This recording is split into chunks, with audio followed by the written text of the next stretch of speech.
أعوذ بالله من الشيطان الرجيم. بسم الله الرحمن الرحيم. ولله الأسماء الحسنى فادعوه بها وذروا الذين يلحدون في أسمائه سيجزون ما كانوا يعملون. وممن خلقنا أمة يهدون بالحق وبه يعدلون. والذين كذبوا بآياتنا سنستدرجهم من حيث لا يعلمون وأملي لهم إن كيدي متين. صدق الله العظيم. جن لوگوں کو اللہ رب العزت نے عقل سے نوازا، جن کو اللہ نے بصیرت عنایت فرمائی، جن لوگوں کو اللہ تعالیٰ نے عقل سلیم بھرپور عنایت کی، ان لوگوں نے خدا داد عقل و بصیرت سے فائدہ نہ اٹھایا، بلکہ ان لوگوں نے اللہ رب العزت کی نافرمانی کی۔ اللہ جو ان کا رب اور پالن ہار ہے اس کی اتباع نہ کی۔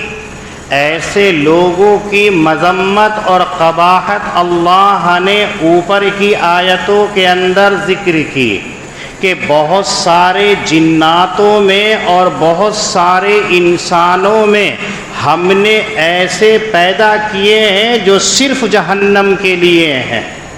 ان لوگوں کو اور ان جنوں کو جہنم کے اندر ڈالا جائے گا۔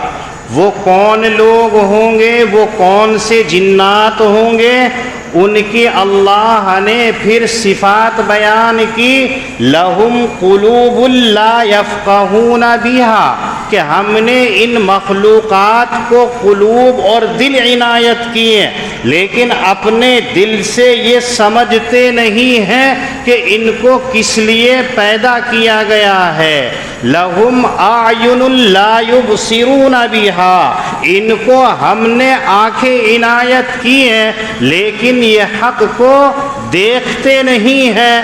لہم آذان لا یسمعون بہا، اور ہم نے انہیں کان عنایت کیے اس سے حق بات اور سچ بات سنتے نہیں ہیں۔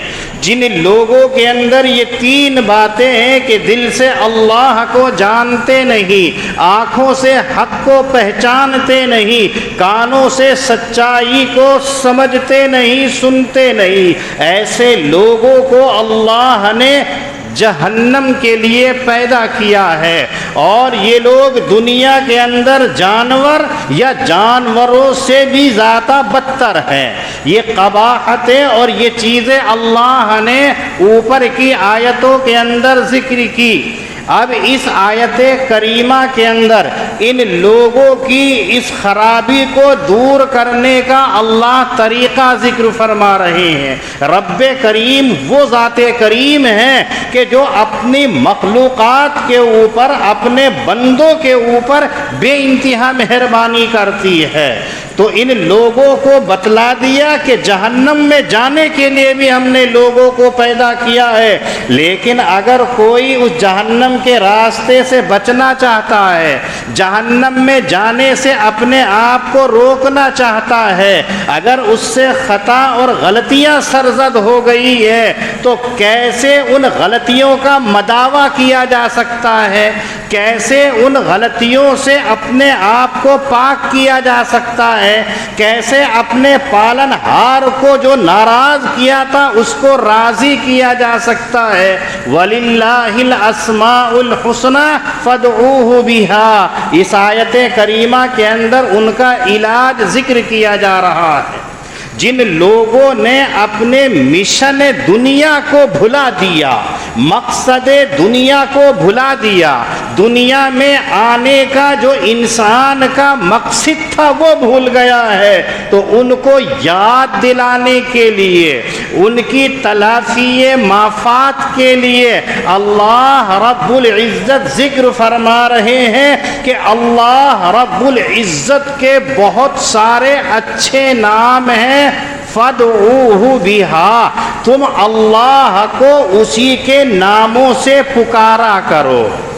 اس آیت کریمہ کے اندر جو اللہ ہمیں بتلا رہے ہیں، آج ہمیں ان کو یاد رکھ کر کے اپنے دل کے اندر یہ دیکھنا ہے کہ ہم اپنے رب کو کیسے یاد کرتے ہیں، اپنے رب کو کیسے پکارتے ہیں، خطا ہم سے اگر ہو رہی ہے تو اس کو کیسے دور کر سکتے ہیں۔ احادیث کے اندر آتا ہے، نبی کریم صلی اللہ علیہ وسلم فرماتے ہیں کہ اللہ رب العزت کے 99 نام ہیں، جو آدمی ان 99 ناموں کو زبانی یاد کر لیتا ہے تو اس کو جنت میں جانا یقینی ہے۔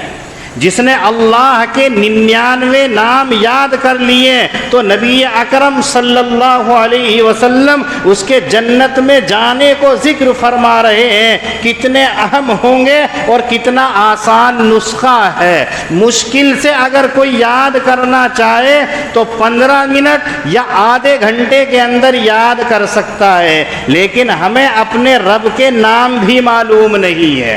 بس اللہ، اس کے علاوہ اور کتنے نام ہیں، 2-4 یاد ہوں گے اور پورے نام یاد نہیں ہیں۔ جس نے یاد کر لیا ہے تو یقیناً وہ جنت کے اندر جائے گا۔ فَادْعُوهُ بِهَا، یہ فَادْعُو کے اندر دعا کا لفظ استعمال کیا ہے۔ قرآن مقدس کے اندر دعا کے لفظ کو 2 معنی کے اندر استعمال کیا گیا ہے، جو اس آیت کا مطلب ہے۔ ایک ہے دعا کے معنی تسبیح کے، تحلیل کے، تحمید کے، تمجید کے، یعنی اللہ کی حمد و ثنا کی جائے، اللہ کی تمجید بزرگی بیاں کی جائے، اللہ کی وحدانیت کو ذکر کیا جائے۔ مطلب ہے کہ اللہ کے ذکر کے جو طریقے نبی اکرم صلی اللہ علیہ وسلم نے بتائے ہیں، انہی طریقوں سے اللہ کا ذکر کیا جائے، انہی طریقوں سے اللہ کی عبادت کی جائے۔ اس آیت کریمہ نے بتا دیا کہ اگر کوئی انسان اللہ کی عبادت اپنے طریقے کے مطابق کرنا چاہتا ہے، اگر کوئی انسان اللہ کی بندگی اپنی طریقے سے کرنا چاہتا ہے تو وہ اللہ کے یہاں پر مقبول نہیں ہے، بلکہ مقبول وہی ہے کہ جو اللہ کے نبی صلی اللہ علیہ وسلم بتا کر کے گئے ہیں، اللہ کے نبی صلی اللہ علیہ وسلم کر کے دکھلا کر کے گئے ہیں، اسی طریقے سے اللہ کی حمد بیان کی جائے، اللہ کی تعریف کی جائے، اللہ کی عبادت کو انجام دیا جائے۔ اب ہم اپنے گریباں کے اندر دیکھیں کہ اپنے خالق اور اپنے پالن ہار کی ہم عبادت کیسے کرتے ہیں، اپنی مرضی کے مطابق کرتے ہیں۔ ہم نماز پڑھتے ہیں تو نماز اپنی مرضی کے مطابق پڑھتے ہیں، ذکر الہی کرتے ہیں تو اپنی مرضی کے مطابق کرتے ہیں، اللہ کی بندگی بجا لاتے ہیں تو اپنی خواہشات نفسانی کے مطابق کرتے ہیں، تو ایسی عبادت کیسی ہوگی؟ اس کی چھوٹی سی مثال لیجئے کہ اللہ قرآن کریم کے اندر نماز کے سلسلے میں فرماتا ہے ان الصلاۃ تنہی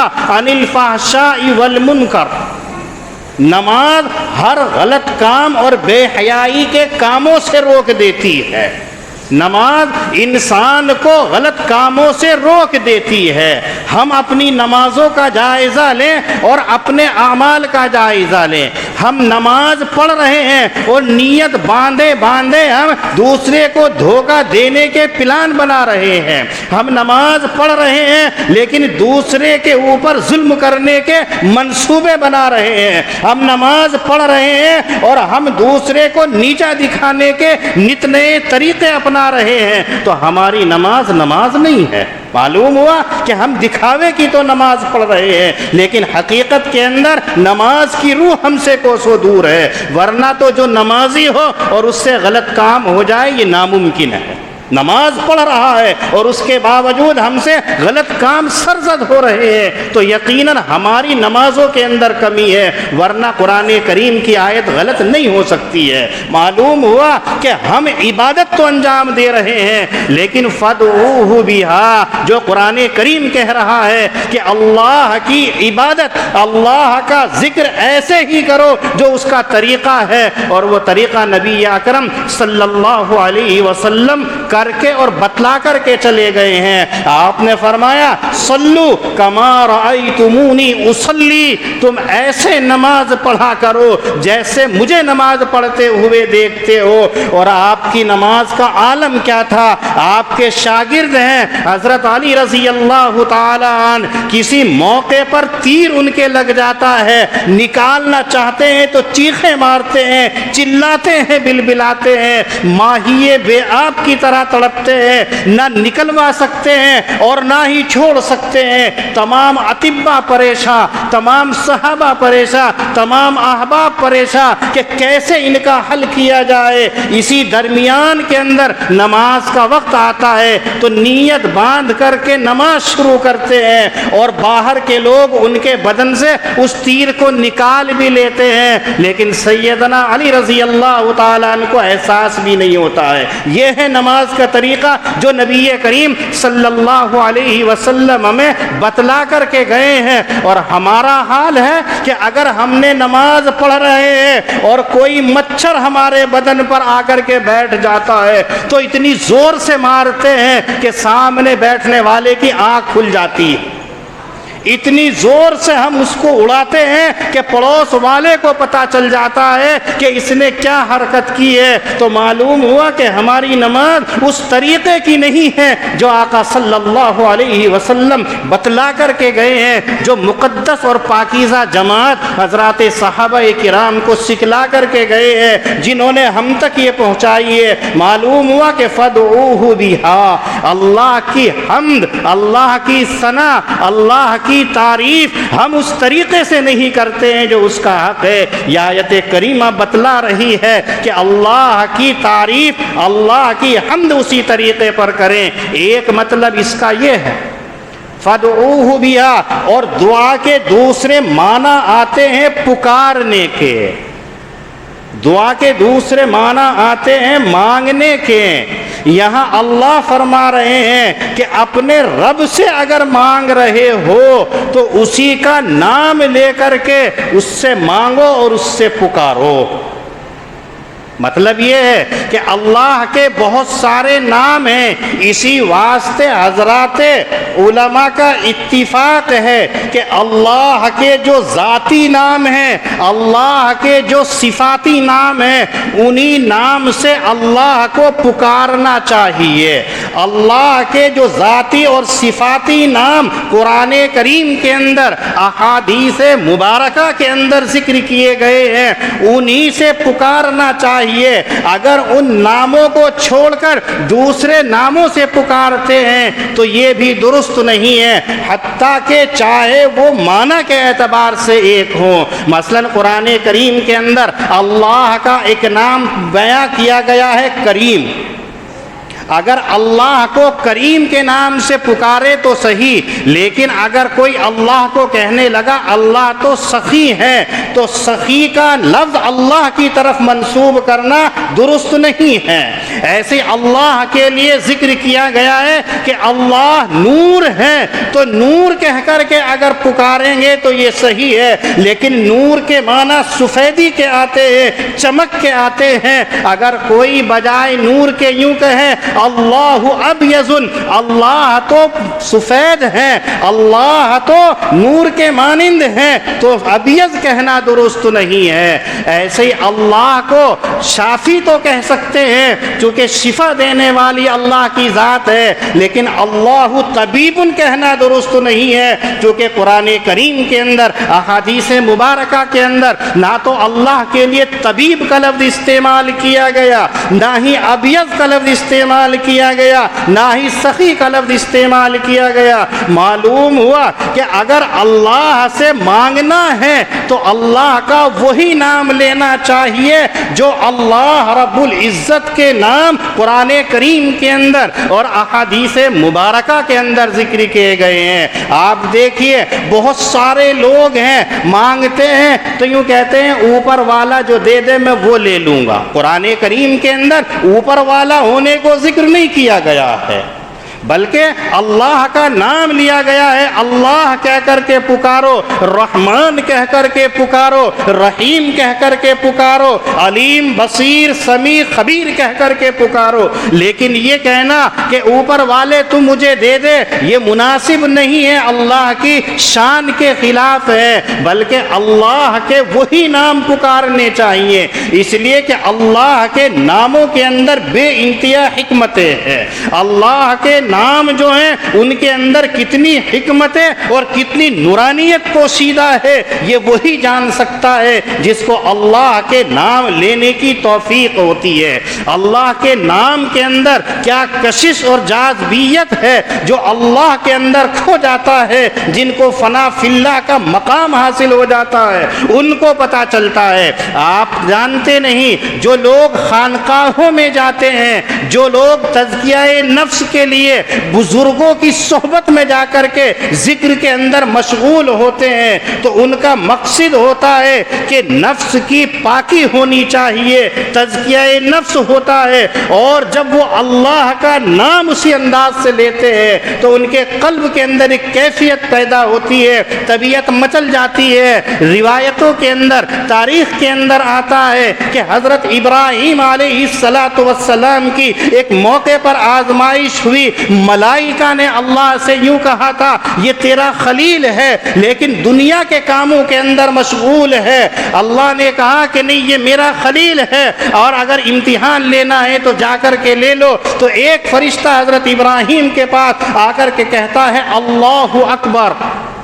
حضرت ابراہیم علیہ السلام نام سنتے ہیں تو بے ہوش ہو کر کے گر جاتے ہیں، جب ہوش آتا ہے تو پھر اس فرشتے سے کہتے ہیں کہ میرے رب کا ایک مرتبہ اپنی زبان سے اور لے کر کے مجھے سنا دے۔ وہ پھر کہتا ہے اور اس نام کے مٹھاس حلاوت کی وجہ سے حضرت ابراہیم علیہ السلام پھر بے ہوش ہو جاتے ہیں، اس لیے کہ اپنے محبوب کے نام کے اندر کتنی حلاوت ہوتی ہے، کتنی مٹھاس ہوتی ہے کہ اس کے تمام اعضاء کے اندر اس کی محبت سرایت کر جاتی ہے۔ تو جو اللہ کے نام ہیں، اللہ کی صفاتی نام ہیں، اگر وہ تمام اس کو حاصل ہو جائے تو اس کو مقام کتنا بلند ہوتا ہے۔ اس لیے انہی ناموں سے پکارنا چاہیے جو اللہ رب العزت کے نام احادیث کے اندر ذکر کیے گئے ہیں۔ یہ طریقہ اس آیت کریمہ کے اندر بتلایا جا رہا ہے، یعنی دو طریقے ہیں۔ ایک یہ ہے کہ اگر رب کی عبادت کرنی ہے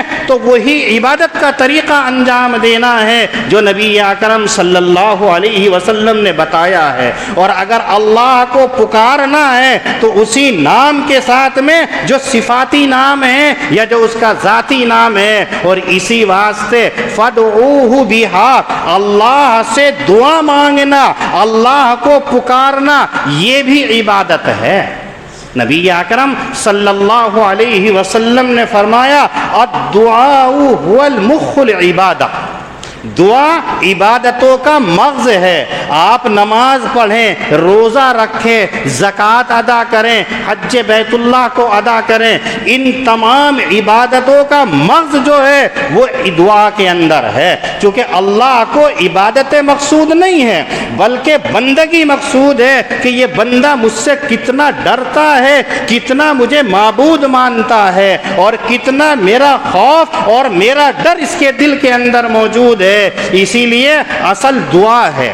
ہم نماز پڑھتے ہیں تو نماز کے اندر تو ہم نے من لگا لیا، لیکن جب ہم اللہ سے مانگتے ہیں تو ہمارے ہاتھ کیسے ہوتے ہیں کچھ پتہ نہیں ہے، ہمارا دھیان کدھر ہے کچھ پتہ نہیں. اگر امام صاحب مستی کے ساتھ میں اللہ سے مانگ رہے ہیں تو ہمارے جنون کی انتہا نہیں ہوتی کہ یہ تو پنکھے کے نیچے بیٹھا ہوا دعاؤں پہ دعائیں مانگ رہا ہے اور مجھے دکان پر گراہکوں کو سامان دینا ہے، جلدی سے دعا ختم نہیں کرتا ہے. معلوم ہوا کہ یہ ہماری بد نصیبی ہے. اسی کو شاعر کہتا ہے کہ میری ناکامی پیہم نے مجھے دعاؤں سے بھی روکا، ورنہ کچھ کم نہ تھے دو ہاتھ اٹھانے کے لیے. اگر ہم ہاتھ اٹھا کر کے رب کے سامنے اپنی عاجزی اور بندگی کا اظہار کر دے تو یقیناً اللہ تعالی ہمارے اوپر رحمتوں کا نچھاور کر دے، بارشوں کا نزول کر دے، انوارات اور برکات کا. لیکن اول تو ہم اٹھاتے نہیں، نماز پڑھی اٹھ کر کے بھاگ جاتے ہیں.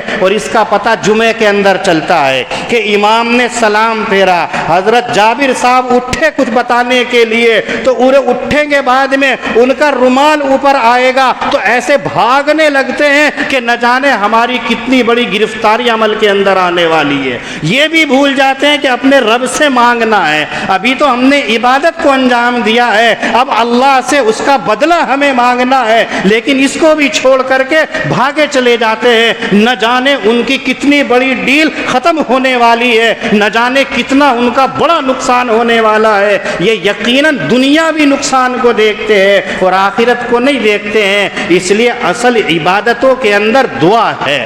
ہم نے نمازیں پڑھ لی تو اللہ سے مانگے، جتنا رو کر کے گڑ گڑا کر کے رب کے ناموں کو لے کر کے ہم اللہ سے مانگیں، اتنا ہی اللہ تعالی ہمارے اوپر مہربان ہوں گے. ایسا نہ ہو کہ اپنے نام لے کر کے اللہ کو پکارا جائے. آپ دیکھیے جتنے پیارے الفاظ کے اندر رب کو پکاریں گے اتنی ہی اس کی مہربانیاں بڑھیں گی. آپ اپنے گھروں کے اندر مشاہدہ کیجئے، آپ کا بیٹا ہے، اگر وہ آپ کو اچھے ادب کے ساتھ میں پکارتا ہوا یوں کہتا ہے ابو جان آپ کتنے پیارے ہیں، اپنے رب کی بھی عبادت کرتے ہیں اور گھرانے کا بھی اچھے طریقے سے خیال رکھتے ہیں، اور مجھ جیسے نالائق بچے پر بھی کتنے شفیق ہیں کہ میری طرف توجہ رکھتے ہیں، ابو جان اگر آپ 10 روپے مجھے دے دیں تو میری ضرورت پوری ہو جائے گی، تو نہ چاہتے ہوئے بھی آپ اس کو نکال کر کے 10 روپے فوراً تھما دیں گے. اور حاجی مستقیم صاحب جیسے ہوئے تو 50 کا نوٹ نکال کر کے دے دیں گے کہ میرے بیٹے نے کتنی محبت سے مجھے پکارا ہے. تو یہ تو فانی چیز ہے. اور اگر حقیقی رب کو پکارا جائے جس کے خزانے کے اندر کوئی کمی نہیں ہے، جس کا خزانہ لامحدود ہے، اگر اس کو اچھے نام سے پکار کر کے مانگا جائے تو وہ رب ہمیں کیوں نہیں دے گا؟ یقیناً دے گا. لیکن ہم مانگتے نہیں ہیں. اگر مانگنے کے لیے بھی لیے آئیں گے، مثلا کام کر رہے ہیں لیکن ہمارے کام کے اندر برکتیں نہیں ہو رہی ہیں، ہم کام کر رہے ہیں لیکن ہمارا کام نہیں چل رہا ہے، تو ہم رب کو نہیں پکارتے ہیں، رب سے نہیں مانگتے ہیں، بلکہ تعویذ کرنے والے امام صاحب کے پاس آ جائیں گے، ان کی جیب گرم کریں گے اور یہ کہیں گے کوئی تعویذ دے دو جو کاروبار میں برکتیں ہو جائے. معلوم ہوا کہ ہم نے طریقہ اپنا اپنا لیا ہے، رب نے جو طریقہ ہمیں بتایا ہے اس کو ہم نے چھوڑ دیا ہے. لیکن یہ بھی سچ ہے کہ کسی کا فائدہ ضرور ہوتا ہے تعویذوں کے اندر. جب ان کی جیب گرم ہو گئی تو ان کے گھر کا خرچ چل گیا، اس کے کام میں برکت ہو یا نہ ہو 2-3 دفعہ تو بلائیں گے اور چوتھی مرتبہ یہ کہہ دیں گے کہ تمہارا کام بہت بڑا بندھوا رکھا ہے اور تمہارے کام کے اوپر جادو کرا رکھا ہے،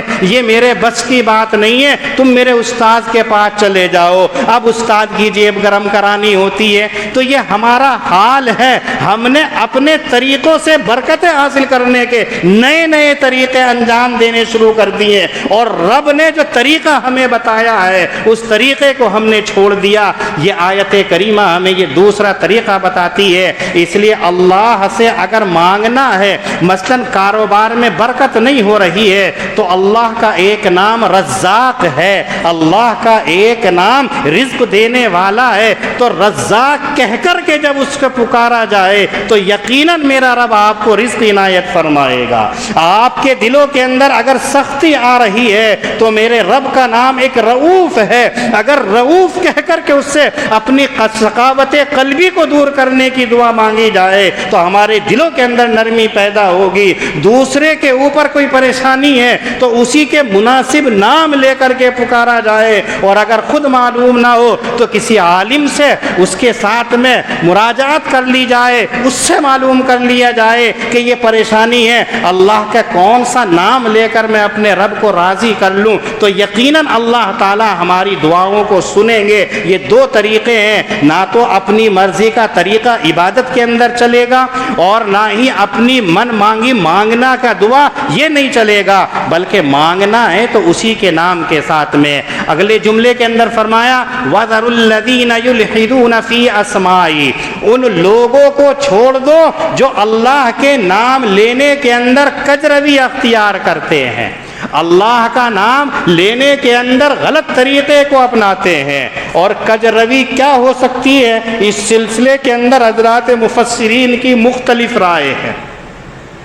بعض حضرات مفسرین فرماتے ہیں کہ کجروی کا مطلب یہ ہوتا ہے اللہ کے جو نام ہیں ان کو تو چھوڑ دیا جائے اور اپنی مرضی سے اس کا نام رکھ کر کے اس سے مانگا جائے، تو یہ کجروی ہے، اللہ اس کو پسند نہیں فرماتے ہیں۔ اور جو لوگ ایسا طریقہ اپناتے ہیں کہ اللہ کے پاکیزہ، اللہ کے اچھے ناموں کو چھوڑ کر کے اپنی مرضی کے اللہ کا نام، اے اوپر والے، اے فلاں، اے تو، بس یہ کہہ کر کے اگر پکارا جا رہا ہے، سب کا مالک ایک، جو مسلمان اور غیر مسلمان سب اپناتے ہیں، ایسا لفظ استعمال کر رہے ہیں، تو اللہ رب العزت منع فرما رہے ہیں کہ ایسے نام لے کر کے نہ پکارا جائے۔ اور بعض حضرات فرماتے ہیں کہ کجروی کا مطلب یہ ہوتا ہے کہ اللہ رب العزت کے جو نام صرف اللہ کے لیے خاص ہے، ان ناموں کو اللہ کے علاوہ دوسرے لوگوں کے لیے بھی استعمال کرنے لگے۔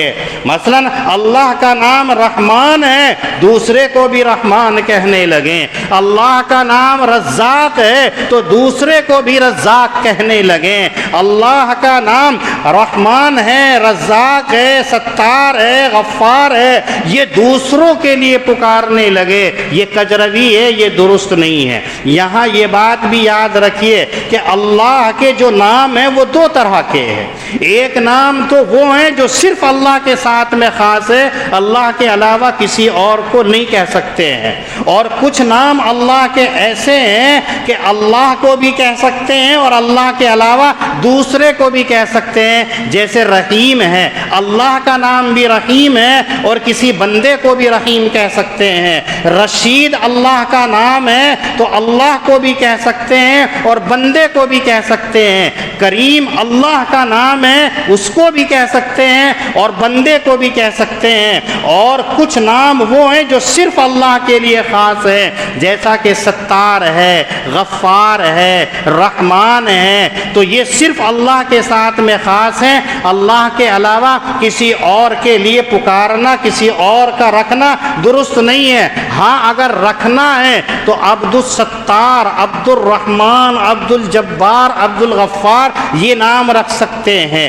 یہاں بھی یاد رکھنا ہے کہ تمام علماء اور تمام فقہا فرماتے ہیں کہ جس کا نام عبد الرحمن ہے اس کو رحمان کہہ کر کے پکارنا جائز نہیں، جس کا نام عبد الستار ہے تو ستار کہہ کر کے پکارنا درست نہیں ہے۔ اگر کسی نے اس کو اصل ستار سمجھ کر کے پکارا ہے اور عقیدہ اس کا ستار ہونے کا رکھا ہے تو وہ ایمان سے خارج ہو جائے گا۔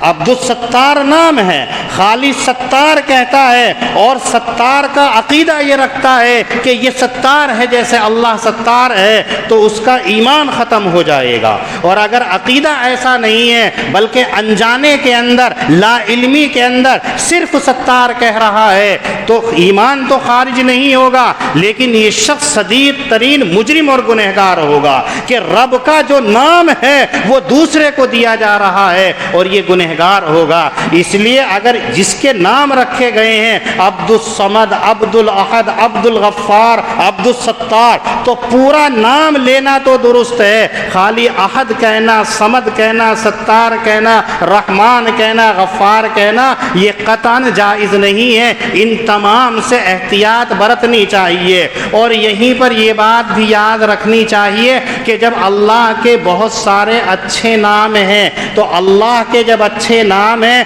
تو اللہ اپنی مخلوق کے لیے بھی اچھے ہی نام کو پسند کرتا ہے۔ اس لیے مسلمانوں کو چاہیے کہ اپنے اور اپنے بچوں کے اچھے نام اور وہ نام رکھنے چاہیے جو حضرات صحابہ، حضرات صحابیات کے نام ہیں، یا جو حضرات انبیاء کے نام ہیں، یا جو قرآن کے اندر اور احادیث کے اندر نام ذکر کیے گئے ہیں وہ نام رکھنے چاہیے۔ لیکن آج مسلمانوں نے یہ طریقہ چھوڑ دیا ہے۔ آج مسلمان کجروی کے اندر اتنے آگے بڑھ گئے ہیں کہ ایسے ایسے نام رکھتے ہیں جو شرعاً درست ہی نہیں ہوتے ہیں۔ کسی کے لڑکی پیدا ہوتی ہے تو وہ رکھتا ہے منتشا، کسی کے لڑکی پیدا ہوئی تو وہ نام رکھتا ہے اقرا، کسی کے لڑکی پیدا ہو رہی ہے تو کوئی کچھ رکھ رہا ہے، کوئی کچھ رکھ رہا ہے۔ ایسے نام رکھنا قطعاً درست نہیں ہے۔ صرف یہ نہیں ہے کہ ہم نے سیریلوں کے اندر دیکھ لیا ہے، صرف یہی نہیں کہ ہم نے ناولوں کے اندر پڑھ لیا ہے یا ڈرامے کے اندر دیکھ لیا ہے یا فلم اور موویز کے اندر ہم نے دیکھ لیا ہے کہ اس کے کرداروں کے اندر جو من چاہے نام رکھ لیے وہی مسلمان رکھتا ہے اور یہ سوچتا ہے عبد الرحمن، عبد الستار یا فاطمہ اور عائشہ، رابعہ، یہ نام تو پرانے ہو چکے ہیں، ماڈرن زمانہ ہے، جدید نام ہونے چاہیے۔ تو آج ایسے ایسے نام آتے ہیں کہ جن کو دیکھ کر کے تکلیف ہوتی ہے۔ ایک نے نام رکھا ہارون اور دوسرا اسی کے ہان وزن پر رکھتا ہے حامان۔ ایک نام رکھ رہا ہے قارون، تیسرا رکھ رہا ہے شداد۔ چونکہ یہ نئے نام ہیں، ان کو یہ پتہ نہیں کہ ایسے نام رکھنے کی اجازت ہی نہیں ہے۔ جبکہ نام رکھے جائیں تو کسی بزرگ سے معلوم کر لیا جائے۔ آج تو سب سے بڑا اگر ہمارا کوئی بزرگ ہے تو سوشل میڈیا والوں کا مولانا گوگل ہے۔ گوگل کے اوپر سرچ کریں گے اور ایک دم سے ڈھونڈ لیں گے کہ لڑکیوں کا نام کیا ہے۔ یاد رکھیے 3.5 لاکھ ویب سائٹیں اسلامی ناموں کے ساتھ میں رکھی گئی ہیں جو مستشرقین یہود اور نصارہ چلا رہے ہیں اور مسلمانوں کو پتہ بھی نہیں ہے۔ مسلمان نام رکھ لیا، اب اس کے اندر کرسچن کے نام آ رہے ہیں، یہود کے نام آ رہے ہیں، غیر برادری کے نام، غیر اسلامی نام آ رہے ہیں۔ بس ہم نے اسلامی ویب سائٹ دیکھ کر کے وہاں سے رکھنا شروع کر دیا۔ تحقیق ہم یہ نہیں کرتے کہ یہ نام صحیح ہے یا غلط ہے۔ آپ یاد رکھیے، آپ کی طبیعت خراب ہوتی ہے، آپ ڈاکٹر کے پاس جاتے ہیں، اگر فائدہ نہیں ہوتا ہے تو پھر ایسے ڈاکٹر کے پاس میں جاتے ہیں جو سند یافتہ ہوتا ہے، جس پر مکمل اعتماد ہوتا ہے، اور پھر چند ڈاکٹروں سے مشورہ بھی لیتا ہے کہ کہیں غلط دوائی کھانے سے بجائے صحت کے نقصان دہ ثابت نہ ہو جائے۔ تو اپنی حفاظت صحت کے لیے یہ تمام طریقہ اپناتے ہیں۔ لیکن جب نام ہم رکھتے ہیں تو نام کی صحت کے سلسلے کے اندر کسی عالم سے، کسی بزرگ سے رجوع نہیں کرتے ہیں، جبکہ نام کا اثر ذات کے اوپر پڑتا ہے۔ ایک بزرگ ہیں حضرت سعید ابن المسیب رحمۃ اللہ علیہ، پائے کے محدث ہے، بزرگ ہیں، فقیہ ہے، اپنے وقت کے امام ہیں۔ جب پڑھاتے ہیں تو تو ہزاروں کا مجمع ان کے سامنے زانوئے تلمس کو اختیار کرتا ہے، اتنے شاگرد ان کے سامنے ہوتے ہیں۔ کبھی کبھی ان کا طریقہ یہ کہ پڑھاتے پڑھاتے اتنا جوش اور اتنا غصہ آ جایا کرتا تھا کہ سامنے بیٹھنے والے طلبہ کپ کپا جایا کرتے تھے کہ حضرت کو کتنا شدید غصہ آ رہا ہے، پھر بعد میں ٹھنڈا ہوتا تھا۔ تو جو ان کے بہت قریب شاگرد تھا، خادم تھا، ایک مرتبہ اس نے معلوم کیا کہ حضرت یہ کیا بات ہے، آپ تو انتہائی پیار و محبت سے پڑھانے والے ہیں، آپ تو لوگوں کو ہنسا کر کے پڑھانے والے ہیں، ان کے دلوں کے اندر آپ باتوں کو بٹھانے والے ہیں، لیکن کبھی کبھی آپ کی حالت یہ ہو جاتی ہے کہ ہم گھبرا جاتے ہیں، ہم ڈر جاتے ہیں کہ آپ اتنے غصے کے اندر آ جاتے ہیں، یہ کیا ماجرا ہے؟ تو حضرت سعید ابن المسیب رحمۃ اللہ علیہ نے اس شاگرد سے یہ کہا کہ بات یہ ہے کہ میرے دادا نے نبی اکرم صلی اللہ علیہ وسلم کے ہاتھ کے اوپر اسلام قبول کیا تھا، یعنی ایمان کے اندر داخل ہوئے تھے۔ جب داخل ہو گئے تو آقا صلی اللہ علیہ وسلم نے ان سے نام معلوم کیا، تو میرے دادا نے یہ کہا کہ میرا نام سخر ہے۔ تو آپ صلی اللہ علیہ وسلم نے فرمایا کہ نام بدل دو۔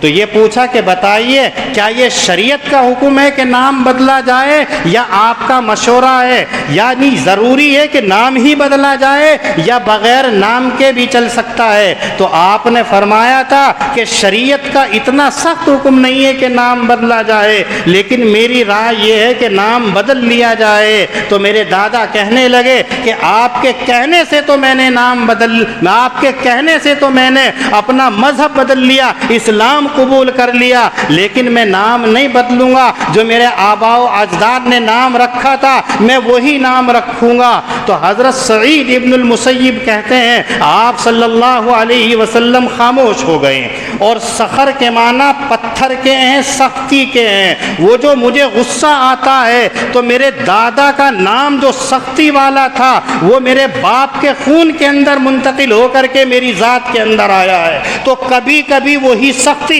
جو میرے دادا کے خون کے اندر تھی میرے اندر جوش مارتی ہے اور مجھے غصہ آ جاتا ہے، جس سے معلوم ہوا کہ نام کا اثر ذات کے اوپر پڑتا ہے۔ آج ہم یہ تو دیکھ لیتے ہیں کہ نیا نام ہے، ماڈرن نام ہے، نام رکھ لیا، پھر بڑے ہونے کے بعد میں جب بچے سے پریشانیاں ہوتی ہیں، وہ نافرمانیاں کرتا ہے، اس وقت کے اندر دوست دیتے ہیں، سنگتی کا برا اثر پڑ گیا، صحبت کا غلط اثر پڑ گیا، ماحول خراب مل گیا، اب اس کے پاس اس کے پاس جا رہے ہیں، لیکن اصل نہیں دیکھتے ہیں کہ ہم نے اس کا نام ہی غلط رکھا تھا۔ اس لیے اللہ فرماتے ہیں کہ جو لوگ کجروی اختیار کرنے والے ہیں ایسے لوگوں کو چھوڑ دیجئے، بچ جائیے۔ آج ہمارا بھی یہی حال ہے کہ ہمیں بھی اگر نام رکھنے ہیں تو اچھے نام رکھنے چاہیے، کسی عالم اور کسی بزرگ سے نام رکھوانا چاہیے۔ سیجزون ما کانوا یعملون،